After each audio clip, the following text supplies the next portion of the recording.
Anda harus cari Tuhan kalau punya masalah. Anda jangan cari manusia. Manusia terbatas. Gak ada manusia sakti, saya jamin. Gak ada manusia sakti. Cuma Tuhan yang bisa sembuhkan kamu. Hanya Tuhan yang bisa tolong kamu. Masalah pernikahanmu, masalah anak-anakmu.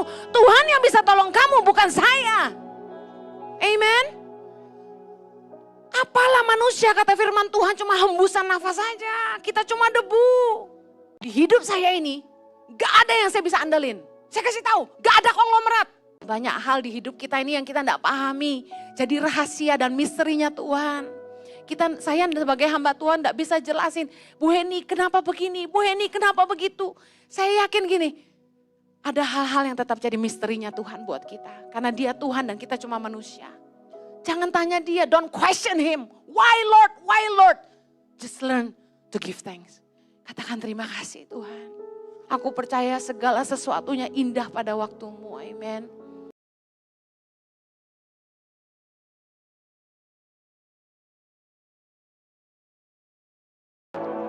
Engkaulah sumber kekuatan dalam hidup kami Tuhan.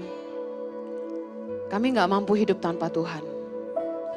Bahkan untuk bernafas kami butuh Tuhan. Untuk bisa bangun tiap pagi kami butuh Tuhan. Kami gak bisa mikir tanpa hikmat yang dari Tuhan. Bapa Engkaulah kekuatan di hidup kami. Waktu kami gak berdaya Tuhan, cuma Tuhan satu-satunya pengharapan dalam hidup kami.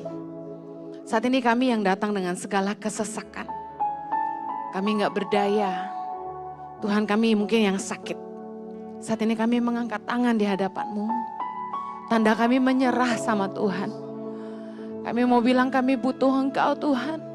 Kami percaya bahwa Tuhanlah yang akan menjadi kekuatan dalam hidup kami. Tuhan Kau akan yang mencurahkan kekuatan dari tempat yang maha tinggi buat kami semua. Kami menanti-nantikan Tuhan dan kami akan dapat kekuatan yang baru. Terima kasih Bapak. Cuma Tuhan silakan duduk kembali. Mazmur 18 ayat yang ke-7 bilang gini. Ketika aku dalam kesesakan, aku berseru kepada Tuhan. Kepada Allahku, aku berteriak minta tolong. Ia mendengar suaraku dari baitnya. Teriakku minta tolong kepadanya sampai ke telinganya. Kepada siapa Anda berseru menentukan kemenanganmu? Katakan amen.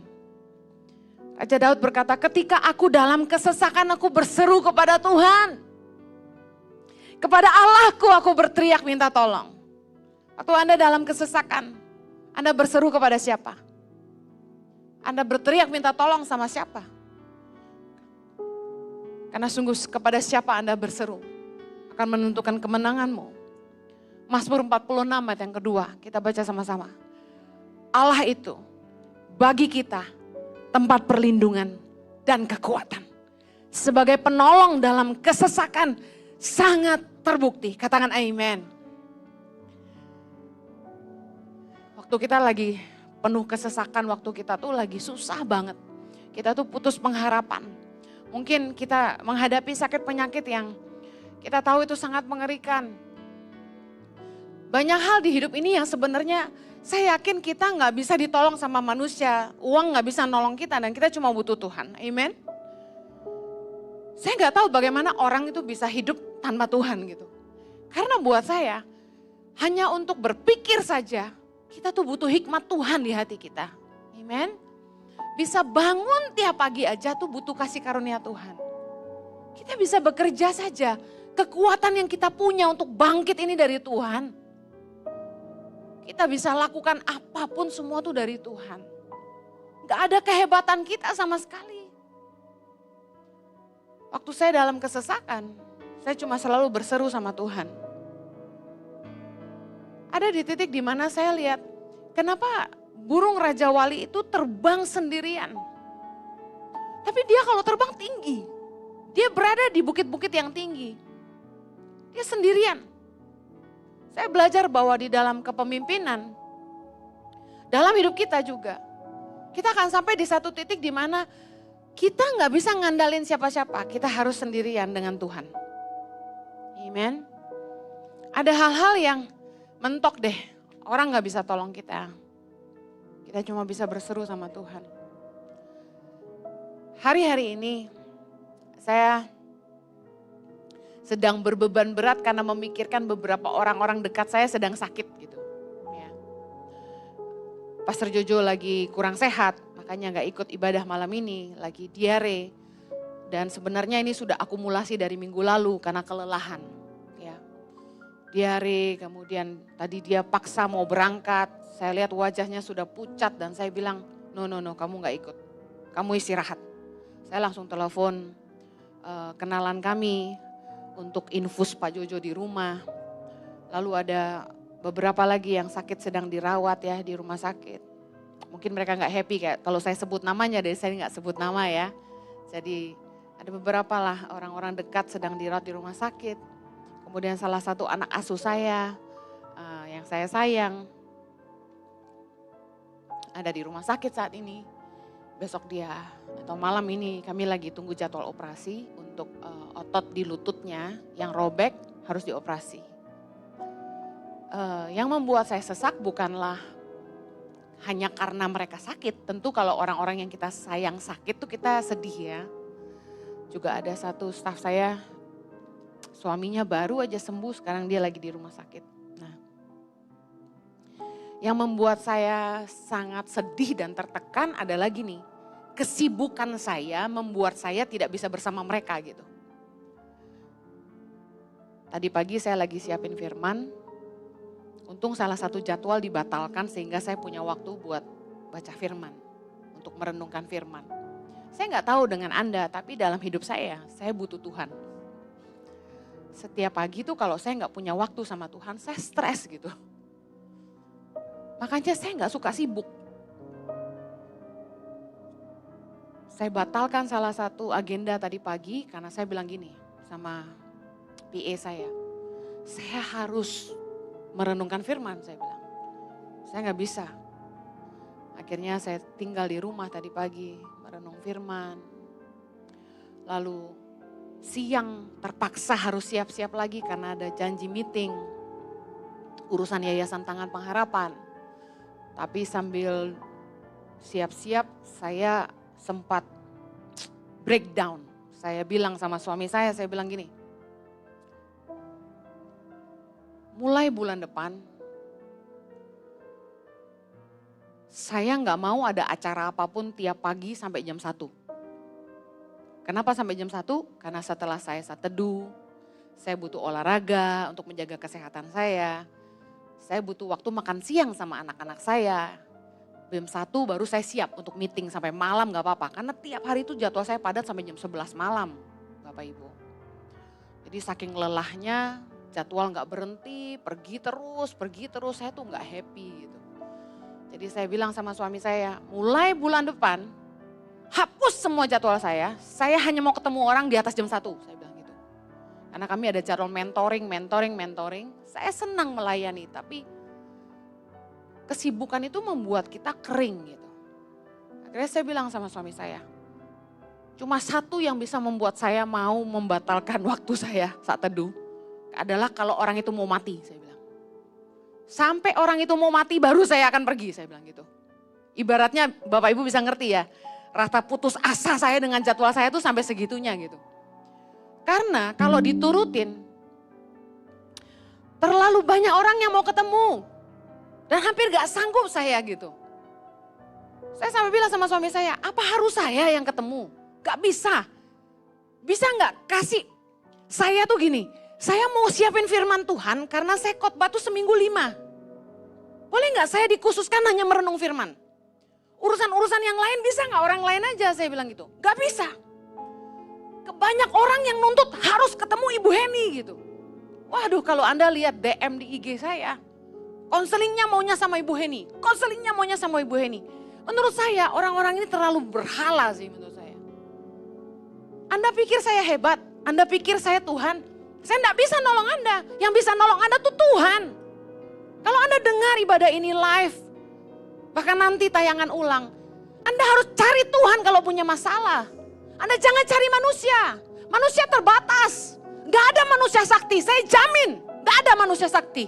Cuma Tuhan yang bisa sembuhkan kamu. Hanya Tuhan yang bisa tolong kamu. Masalah pernikahanmu, masalah anak-anakmu. Tuhan yang bisa tolong kamu, bukan saya. Amen. Apalah manusia, kata firman Tuhan, cuma hembusan nafas saja. Kita cuma debu. Sebagai hamba Tuhan aja, saya bisa lelah dan saya butuh Tuhan, apalagi saudara. Amen. Saya yakin ketika Anda belajar ngandelin Tuhan dan bukan manusia, Anda akan sampai di satu titik gini. Waktu saya punya masalah, nomor satu yang saya ingat cuma Tuhan. Cuma Tuhan. Di hidup saya ini gak ada yang saya bisa andalin. Saya kasih tahu, gak ada konglomerat. Sementara tangan pengharapan itu kasih makan 7.500 anak. Gaji ratusan guru. Itu kalau staf udah ngomong gini, Bu Heni kita butuh ini, kita butuh itu. Itu rasanya kepala saya ini mau meledak, saudara. Belum kalau di gereja pengerja bertengkar. Orang Kristen itu ya saya bilang ya, harus punya kasih. Baru dunia bisa tahu kita murid-murid Yesus. Bagaimana orang Kristen di sana sini bertengkar, tak cocok. Pendeta, orang tua bisa berantem sama anak. Ipar bisa berantem sama adiknya gitu kan. Anak dan orang tua gak bicara, aduh sedih saya. Apa-apaan kita ini? Yuk, kita butuh Tuhan di hidup kita. Jangan pakai kekuatan manusia, kita gak mampu. Tuhan harus jadi sumber kekuatanmu. Bukan uangmu, bukan kehebatanmu. Kita nih gak mampu tanpa Tuhan. Saya akan ingatkan terus itu. Allah itu bagi kita tempat perlindungan. Gak ada yang bisa meluputkan kita dari bahaya selain Tuhan. Tuhan itu kekuatan. Penolong dalam kesesakan sangat terbukti. Katakan amin. Yeremia 17 ayat 7 berkata, diberkatilah orang yang mengandalkan Tuhan. Anda mau diberkati? Andalkan Tuhan. Berhenti ngandalin manusia. Pakai lututmu. Cari Tuhan. Kamu butuh uang. Jangan cari konglomerat. Jangan cari orang hebat. Cari Tuhan. Dia sumber pertolongan. Seumur hidup saya tidak pernah minta-minta. Saya nggak punya taker mentality, beggar mentality. Saya punya giver mentality. Saya suka memberi, saya tidak suka mengambil. Saya kasih tahu, punyalah mental memberkati, bukan mengambil. Orang kalau punya beggar mentality, mental pengemis, itu sukanya ngandelin manusia. Tapi kalau Anda punya taker, giver mentality, Anda punya karakternya Tuhan. Tuhan itu karakternya suka memberkati. Kita akan selalu ngandelin Tuhan. Yang sanggup melimpahkan lebih dari yang kita butuhkan. Amen. Mungkin Anda bilang gini, Bu Heni, saya doa-doa berseru sama Tuhan tapi Tuhan tidak jawab. Nomor satu, sabar tunggu waktu Tuhan. Tuhan tidak selalu jawab kita instan Bapak Ibu. Kita udah doa lama tapi Tuhan tidak jawab. Sampai hari ini ada pergumulan saya yang Tuhan belum jawab. Kenapa? Kita harus sabar tunggu waktu Tuhan. Waktunya yang terbaik. Pengkhotbah 3 ayat 11 bilang, Ia membuat segala sesuatu katakan indah pada waktunya. Bahkan Ia memberikan kekekalan dalam hati mereka. Tetapi manusia tidak bisa menyelami pekerjaan yang dilakukan Allah dari awal sampai akhir. Kita tidak ngerti banyak hal di hidup kita ini yang kita tidak pahami. Jadi rahasia dan misterinya Tuhan. Saya sebagai hamba Tuhan tidak bisa jelasin.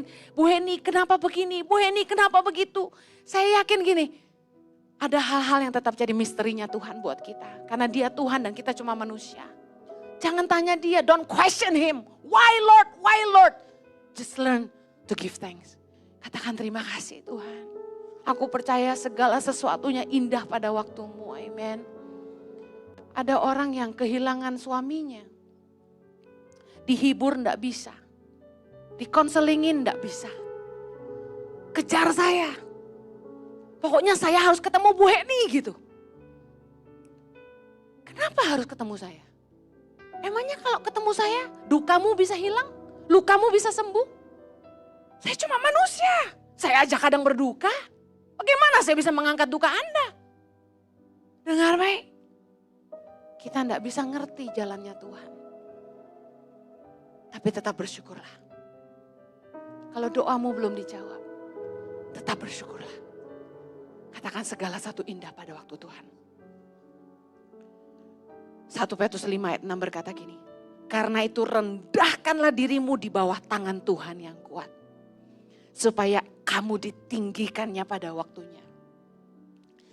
Orang-orang yang cari peninggian, jangan promosi diri sendiri, tidak guna.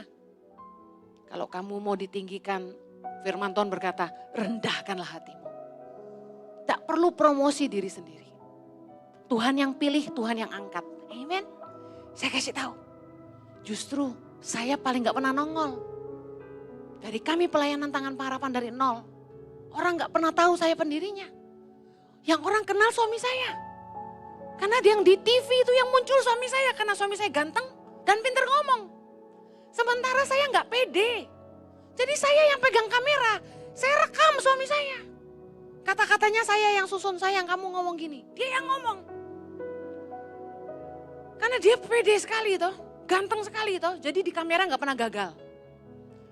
Orang gak pernah tahu saya. Sampai satu hari Tuhan promosi saya. Orang bingung. Loh, gak pernah muncul kok tahu-tahu istrinya. Saya kasih tahu. Kalau Anda enggak cari peninggian untuk dirimu sendiri. Justru Tuhan promosi kamu.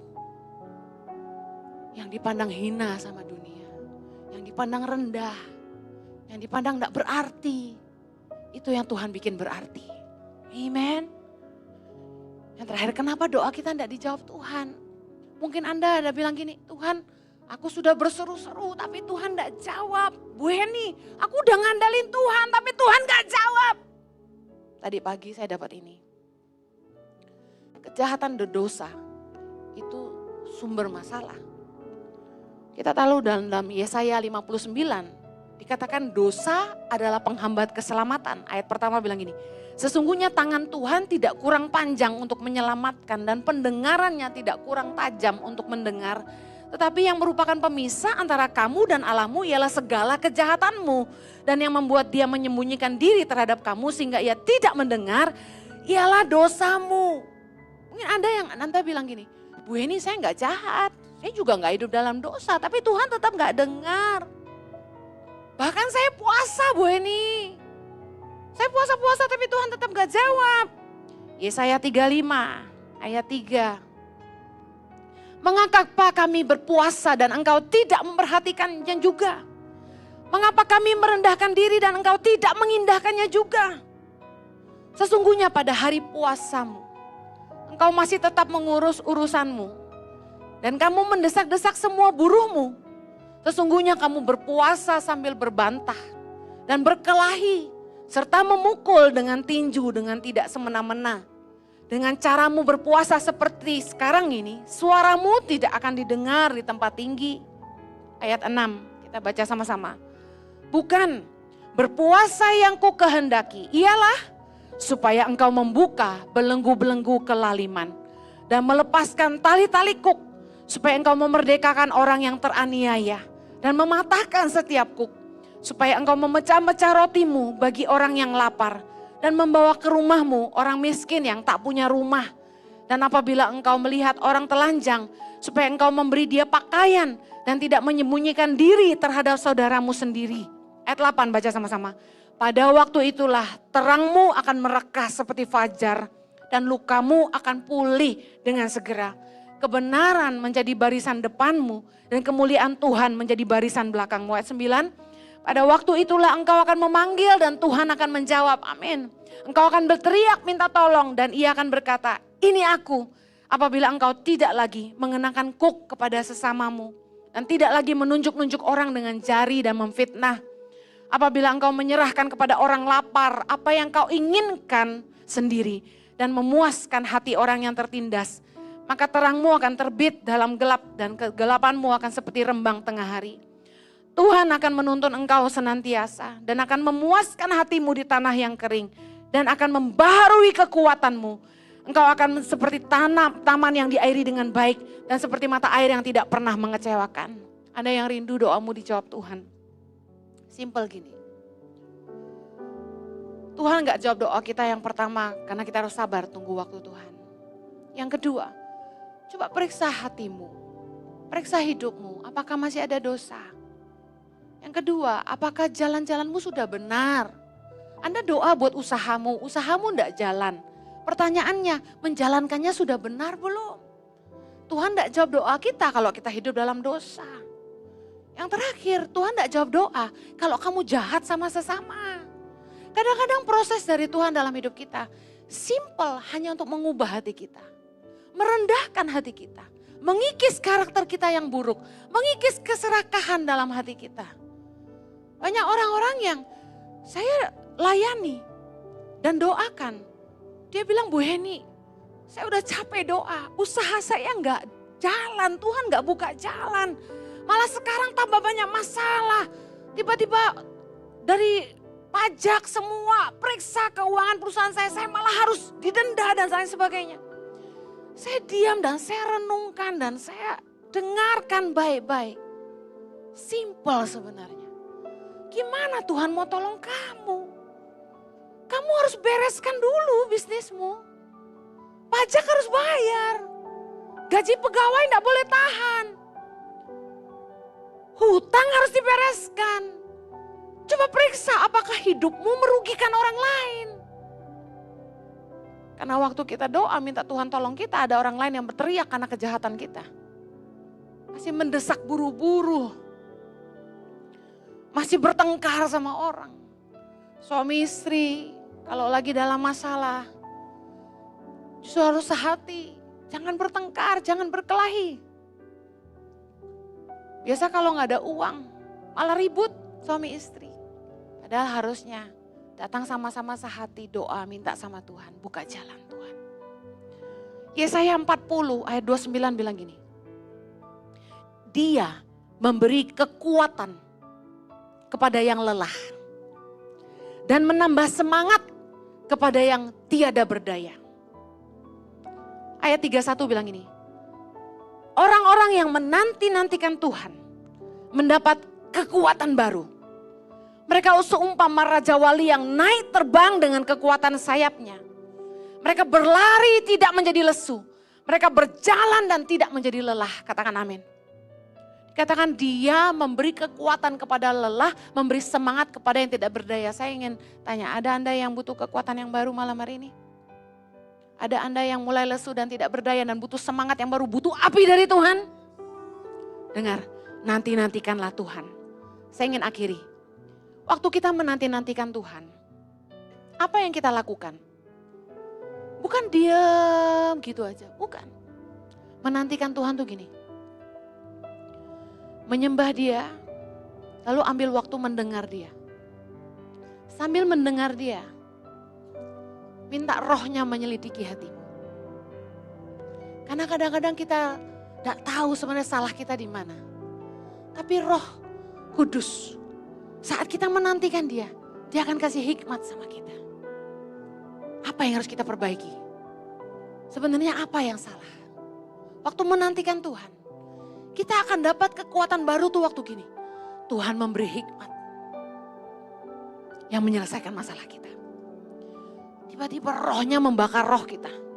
Sehingga kita punya semangat yang berapi-api lagi. Kuncinya harus punya waktu menanti-nantikan Tuhan. Berhenti dari kesibukanmu. Pagi hari atau malam hari tidak masalah. Tapi Anda harus punya waktu sama Tuhan. Nantikan dia. Kita di hidup ini tidak bisa tanpa Tuhan. Orang yang butuh Tuhan tandanya gini. Dia punya waktu untuk Tuhan. Karena dia tahu Tuhan sumber kekuatan. Tuhan sumber hikmat. Daripadanya lah sumber hikmat. Amin. Daripadanya lah sumber kekuatan. Orang yang ngandal kekuatan sendiri. Kerja sana kerja sini sibuk ini sibuk itu. Tidak punya waktu di kaki Tuhan. Itu orang yang ngandalin kekuatan sendiri. Tapi kalau Anda mengandalkan Tuhan. Anda ngerti, aku butuh menanti-nantikan Tuhan. Hikmatku terbatas, aku butuh hikmat Tuhan. Malam ini kita sembah Tuhan lagi sama-sama. Saya ngajak Anda menantikan Tuhan. Arahkan pikiranmu, Sama Tuhan, buka hatimu, minta Tuhan lawat engkau. Mari buka hatimu, lawat Tuhan. Kami Lawat umatmu Tuhan. Engkau Tuhan. Segala